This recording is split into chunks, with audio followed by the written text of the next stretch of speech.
नमस्कार जय जगन्नाथ सुभाष भक्ति रे आपण माने देखुचंती पंचसखा पुराण बा मालिका बाणी। मालिका बाणी रे कौन लिखा अछि? शिवकल्प द्वितीय निघंट। शिवकल्प द्वितीय निघंट रे कौन लिखा अछि आसंतु आमे सुनिबा। महिमा निंदुक अनेक होइबे, मही हेब जरा ग्रस्त। शस्य न फलिबो, रसहानि हेबो, प्राणी हेबे छट पट। महिमा निंदुक अनेक होइबे अर्थात महिमा धर्म, महिमा दीक्षा, महिमा सनातनी को समस्ते निंदा करिबे। अनेक होइबे अर्थात अधिका होइबे। मही हेब जरा ग्रस्त, मही रोगाग्रस्त हब अर्थात पृथ्वी धरित्री माँ वसुमती रोगाग्रस्त होइजिबे। यह मालिकार बाणी पंचसखा पुराण बा शिवकल्प द्वितीय निघंट रे लेखा अछि। जहाँ लेखा अछि आमे ताहा आपण मानक पाखरे उपस्थापना करछु। शस्य न फलिबो, रसहानि हेबो, प्राणी हेबे छट पट। शस्य अर्थात कोनोसी गछरे शस्य फलिबो नाही एवं रस हानि हेबो, प्राणी अर्थात सबु मनुष्य माने छटपट हेबे। काहाने कुणिया निर्माल्य पड़ो तुंडे अर्थात खाइला आसिकी कहार पेट पुरु नथिबो, समस्ते उपवास रहुथिबे। छत्तीस पाटक भिक्षा मागि जीवे, कूल भुआ शुणी दांडे। घरर समस्ते भिक्षावृत्ति करने को जीवे एवं घरर भुआ शुणी घरर झील दांडरे बाहर की दांडरे बुलिबो। पितृ मातृ साध्य बुड़ीब संसार। पितृ मातृ साध्य पिला माने ताकर पुओ झील केही करिवे नाही। सेही समय रे घरे पितृ श्राद्ध न करी मल्ला मांस चिकेन आनी माछ आनी घरे करिकी खाइबे एवं भंडी खाइबा को ब्राह्मण गोसाई भंडी की ठकिकी खाइबा ब्राह्मण गोसाई शास्त्र पढ़ुथियो अर्थात से तार जजमान काम केबे आदौ मन नथिबो, केवल भंडी खाइबा से यह शास्त्र लिखा अछि तार मन थिबो। ग्रामे ग्रामे दियो अपूजा होइबो, वृंदावती फिंगी देबे, मनीष पणिया करिसंती परा कथा कहिबाती हेबे। ग्रामे ग्रामे दियो अपूजा होइबो अर्थात प्रत्येक ग्राम रे ग्राम देवती केही पूजा पाइबे नाही। यह पंचसखा पुराण शिवकल्प द्वितीय निघंट रे लेखा अछि।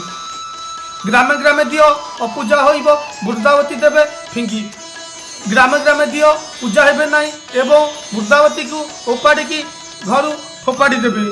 मनीष पणिया करिसंती परा कथा कहिबा कि हेबो। केवल मनीष माने कथा कहवा छड़ा आउ किछि करि परिबे नहीं अर्थात बहुत कथा कुहालिया हे जिवे। पिता पुत्रंकर अनिष्ट बढ़िबो, पुत्र हेबे गृहकारी। पिता माता जदि भक्त इच्छा करे कहिबे ठलसी करी। पिता माता पुत्र अनिष्ट होइबो। पिता माता को सहित पुअर संपर्क टोटाल रहिबो नहीं। पुत्र हेबे गृहकारी अर्थात पुओ माने घरे रहिबे, बापा माँ को पिला छुआ माने बाहर को ठेली देबे। जदि तांकर बापा माँ जदि तीर्थ करने को जाती ताहले ठलसी करी कहिबे अर्थात आटहास्य करिबे निजर पुओ एवं झियो एवं बहु माने। यह शिवकल्प द्वितीय निघंट रे लेखा अछि। आमे कोनोसी मनरु किछि कहना जहाँ मालिका वचन जहाँ मालिका रे लेखा अछि आमे ताहा आपण पाखरे उपस्थापना करछु। गंगा को हरिबे अर्थात घरर झील बहु को हरण करिबे एवं गोदंडा चषिबे अर्थात गोरु जो भूमि खाऊ थाए पड़िया भूमि गोरु चारण भूमि की से भूमि को चाष करिबे, गोदंडा चषिबे। सासु जईरे पिरती, सासु जईरे पिरती, सासु एवं जई भितर प्रेम संपर्क रहिबो। बारंगना होई केही न रहिबे, बारंगना स्त्री जाति बारंगना होई केही रहिबेनी एवं बारंगना स्त्री जाति बोली यह पंचसखा पुराण शिवकल्प द्वितीय निघंट रे लेखा अछि। उच्चिष्ट भुंजई कटुक्ति भाषिबे, स्वामी को मारिबे माड़, टापरा करिन धिकार करिबे, नंपुसुक छाड़ उड़। उच्चिष्ट भुंजिबे अर्थात अहिंठा जो खाद्य को छाड़ी जाइथिबे पुणी सेही खाद्य को खाइबे। उच्चिष्ट खाइबे, कटुक्ति भाषिबे अर्थात कटुकर कथा स्वामी को कहिबे। स्वामी को मारिबे माड़ एवं स्वामी की मध्य माड़ मारिया को पछाइबे नहीं। कली जुगर नारी माने टापरा करिन धिकार करिबे एवं नाना प्रकार कथबार्ता करिन धिकार करिबे। नंपुसुक छाड़ उड़ एवं तमे नंपुसुक बोली यह मध्य स्त्री स्वामी को आक्षेप करिबे।